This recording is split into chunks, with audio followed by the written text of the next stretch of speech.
بسم اللہ الرحمن الرحیم قل صدق اللہ فاتبعوا ملت ابراہیم حنیفا وما کان من المشرکین۔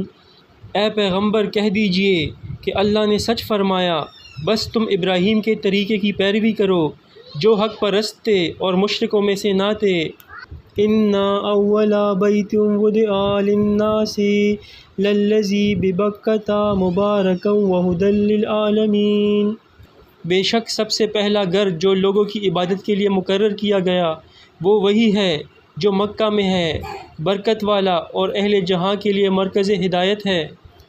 فِيهِ آیَةٌ بَيِّنَاتٌ مَقَامُ إِبْرَاهِيمَ وَمَنْ دَخَلَهُ كَانَ آمِنًا وَلِلَّهِ عَلَى النَّاسِ حِجُّ الْبَيْتِ مَنِ اسْتَطَاعَ إِلَيْهِ سَبِيلًا وَمَنْ كَفَرَ فَإِنَّ اللَّهَ غَنِيٌّ عَنِ الْعَالَمِينَ۔